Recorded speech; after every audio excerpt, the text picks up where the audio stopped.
Hello friends, welcome to knowledge world. અહીં એક સવાલ આપણી સામે આપેલો છે કે 20 અને 100 વચ્ચે 6 થી વિભાજ્ય હોય તેવી કેટલી સંખ્યા આવશે। તો શું આપેલું છે? તો કે 20 અને 100 થી વચ્ચે જે સંખ્યાઓ આવેલી છે એમાંથી 6 વડે વિભાજ્ય એટલે કે 6 વડે ભાગી શકાતી હોય અને જેની શેષ શૂન્ય વધતી હોય એટલે કે 6 વડે વિભાજ્ય હોય તેવી કેટલી સંખ્યા આવે। તો જ્યારે પણ આ પ્રકારના દાખલા આવે ત્યારે શું કરવાનું છે? તો પહેલાં તો શું જોવાનું છે? તો કે કઈ કઈ સંખ્યાઓની વચ્ચે, તો કે 20 અને 100 ની વચ્ચે। તો આપણે મોટી સંખ્યામાંથી આમાંથી નાની સંખ્યા બાદ કરશું એટલે કે 100 માંથી 20 ને સૌપ્રથમ આપણે બાદ કરશું। તો જ્યારે 100 માંથી આપણે 20 ને બાદ કરશું તો શું મળશે? તો કે 80 મળશે।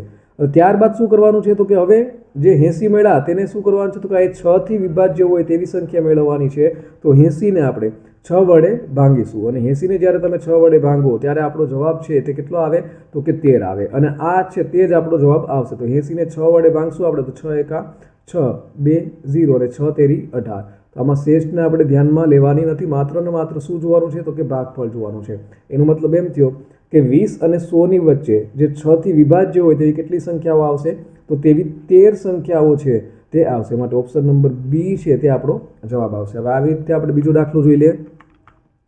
તો અહીંયા શું આપેલ છે? તો કે 100 અને 300 ની વચ્ચે 7 થી વિભાજ્ય હોય તેવી કેટલી સંખ્યાઓ આવશે? તો આમાં પણ આપણે શું કરવાનું છે? તો કે સૌ પ્રથમ આપણે શું કરશું? તો કે 300 માંથી 100 છે તે બાદ કરશું। તો 300 માંથી 100 ને આપણે જ્યારે બાદ કરશું તો કેટલા મળશે? તો કે 200 મળશે। અને ત્યાર પછી શું કરવાનું છે? તો કે 7 થી વિભાજ્ય હોય તેવી સંખ્યા મેળવવાની છે। તો આપણે આ 200 ને 7 વડે ભાગીશું અને 200 ને જ્યારે આપણે 7 વડે ભાગાકાર કરશું તો કેટલા મળશે? તો કે 28 મળશે। અને આ 28 શું છે? તો કે તે ભાગફળ છે। જો 7 દુ 14, 6 0 અને 7 અઠ્ઠા ને 56। તો શેષ 4 વધે છે પરંતુ આપણે શેષને ધ્યાનમાં લેવાની નથી, માત્ર ને માત્ર શું જોવાનું છે? ભાગફળ જોવાનું છે। માટે આપણો જે જવાબ આવશે તે કેટલો આવશે? તો કે 28। એટલે કે ઓપ્શન નંબર સી છે તે આપણો જવાબ આવશે। ત્યાર પછી જોઈએ ત્રીજો દાખલો। તો 200 અને 800 વચ્ચે 9 થી વિભાજ્ય હોય તેવી કેટલી સંખ્યાઓ આવશે? તો આમાં પણ આપણે જેમ આગળના દાખલાની ગણતરી કરી એમ જ ગણતરી કરવાની છે। તો આમાં પણ પહેલાં સૌપ્રથમ 800 માંથી આપણે 200 બાદ કરશું। તો 800 માંથી જ્યારે તમે 200 બાદ કરો ત્યારે કેટલા મળશે? તો કે 600। અને ત્યાર પછી 9 થી વિભાજ્ય આપણે મેળવવાની છે।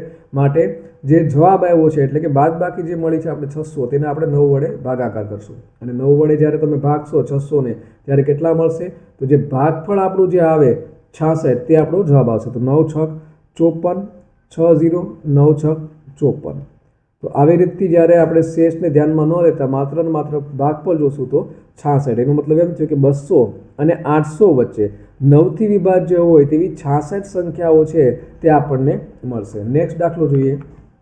તો 150 અને 1000 ની વચ્ચે 13 થી વિભાજ્ય હોય તેવી કેટલી સંખ્યાઓ આવશે? તો આમાં પણ આપણે આવી રીતે કરવાનું છે। પહેલાં તો સૌપ્રથમ શું કરશું? તો કે 1000 માંથી 150 એટલે કે 150 બાદ કરશું। તો 1000 માંથી 150 ને બાદ કરતાં કેટલા મળશે? તો કે 850। અને ત્યાર પછી 13 થી વિભાજ્ય આપણે મેળવવાની છે। તો 850 ને આપણે 13 વડે ભાગાકાર છે તે કરશું અને 850 ને જ્યારે તમે 13 વડે ભાગશો તો ભાગફળ કેટલું મળશે? 13 6 78 બાદ બાકી કરશું આપણે તો 7 અને 0 અને 13 5 65। તો આપણે ભાગફળ કેટલું મળ્યું છે? તો કે ભાગફળ આપણું 65 મળ્યું છે। માટે આપણો જે જવાબ આવશે તે પણ કેટલો આવશે? તો કે 65। માટે ઓપ્શન નંબર બી છે 65 તે આપણો જવાબ આવશે।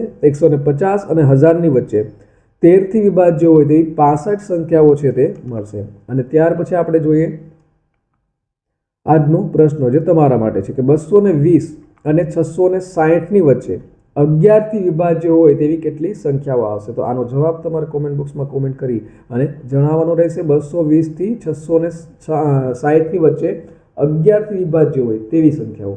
તો આ સાથે આજના દિવસનો વિડીયો પૂર્ણ થાય છે। ફરી મળીશું નવા વિડીયોમાં, ત્યાં સુધી રજા આપશો। નમસ્કાર।